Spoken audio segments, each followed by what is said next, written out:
dito pwedeng mamaya magpapapad tayo dyan. Aircon na to guys. Kita nyo naman yung parking.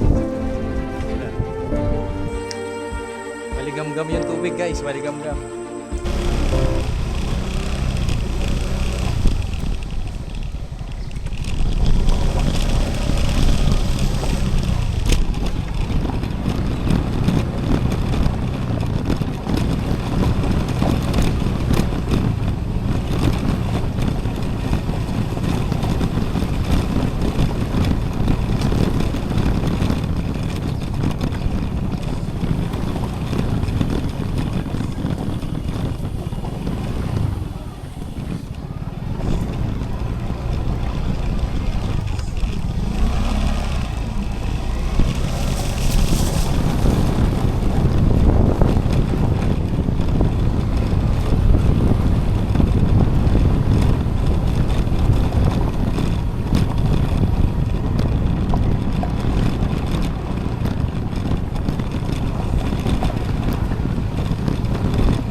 Ngayon. Oo.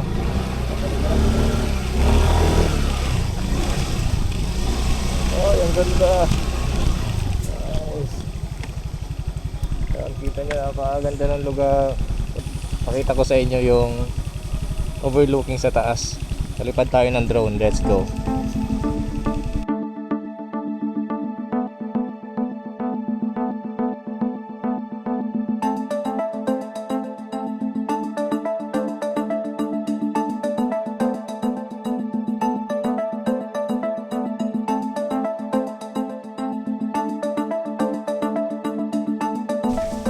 So yun, itutur ko muna kayo. Dahil yun nga, nabili na rin ako ng mga pagkain para hindi na ako lalabas mamaya. Bumili ako ng mga tubig, soft drinks. Pero ang kagandahan dito guys, kompleto. May tubig na sila, may rice cooker, may electric kettle, may video okay, may ang ganda ng grill nila ngayon, no? Solid. Ganda ng grill nila. At yun nga, meron silang kusina. Ayan. Sirola, electric, gas stove, kalan. Ayan, may mga plato, kutsara, baso. Tapos dito, sa katabi ng kusina nila, merong CR. Ayan. Doon din sa may kabila. So, may malaking, pwede kayong kumain dyan. Wait lang, palamigin muna natin yung ating soft drinks. Ayan. So, walang ref, pero meron silang ditong tag dito, cooler na malaki. Merong ilang kubo ito? 1, 2, 3, 4. Yan, 4 na kubo. Na bawat kubo ay kasya ang 2 tao. Pang-couple. Diba? Yan. Pang-couple. So, kung magkakaibigan, pwedeng 3. Diba? Good for ano to 20 to 25 bucks. Ayan, bawat room. Bawat room, kaya naka-ano lang siya, naka-turbo na electric fan kasi nga malamig dito pag madaling araw na. Paggabi. So magpapa-bonfire tayo mamaya. Pakita ko sa inyo. Ay hindi pala, sorry. Ang kubo pala 5. 1, 2, 3, 4, 5. O 5 pala yung kubo. Oh, yan. Bawat kubo ay kaya ng 2 kung couple kayo, pero kung magkaibigan 3 persons. So may malita kubo, pwedeng kumain, pwedeng mag-chill, inuman dyan. And meron silang ganito, tent type.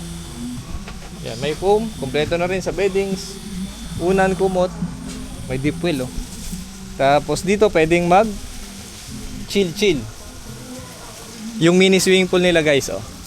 Mamaya magpapapad tayo dyan. Uy, ang sarap ng tubig, lamig. Tapos etong 2 big kubo na parang style may kusina niya ay aircon type. Aircon na to guys. Wow. Oh, di ba? Sobrang lamig nga, oh, nakabukas si aircon. Tapos yun, may lababo, may parang, ang tawag dito, balkonahe. Yun, tapos may kubo din doon. And then may CR din dito sa may kabila. Grabe, ang gaganda na ng puno. Oh. May CR, dalawang CR yan. May shower yan, may shower. Tapos dito, meron ding umbrella type upuan. Ayan, ito yung isa. Ayan, di ba? Ang ganda rin dito, guys. Oo, di ba? Mga naka-aircon yan. Eto, parang dalawang kwarto. Meron dito and then meron din sa taas. Oh, di ba? Parang loft bed. Yo. Ganda. So mamaya, tour ko kayo. Pwede rin pala mag-parking. Ayun, napakalawak ng parking. Pwede sa harap. Pwede dito sa loob, yung mga motor pag gabi na. And then doon sa labas, kita nyo naman yung parking. Yan. So, parking, malawak. Meron ding ATV, tatry natin to. Sana gumagana siya. Uy, galing din sa UCM oh. So yun, dito yung motor natin. Mamaya magka-camping tayo. Let's go!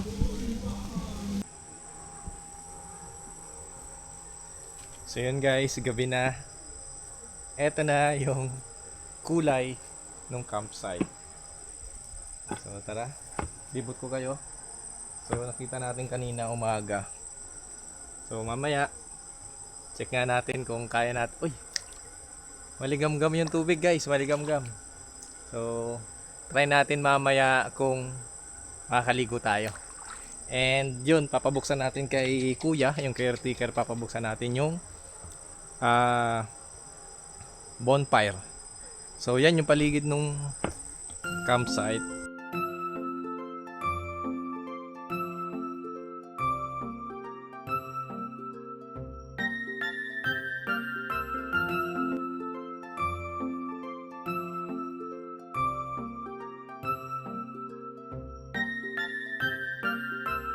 Ikot tayo.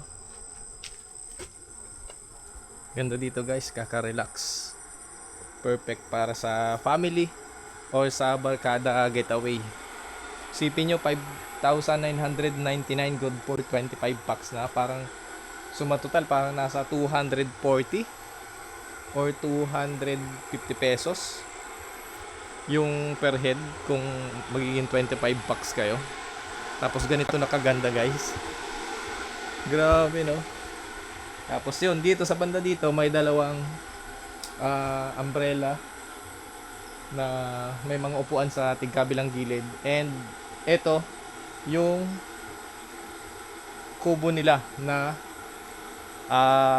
with aircon, yung split type. Yan, may aircon yan dyan sa loob. Tapos ito, ganun din yung big kubo nila. Meron din silang aircon dito, split type.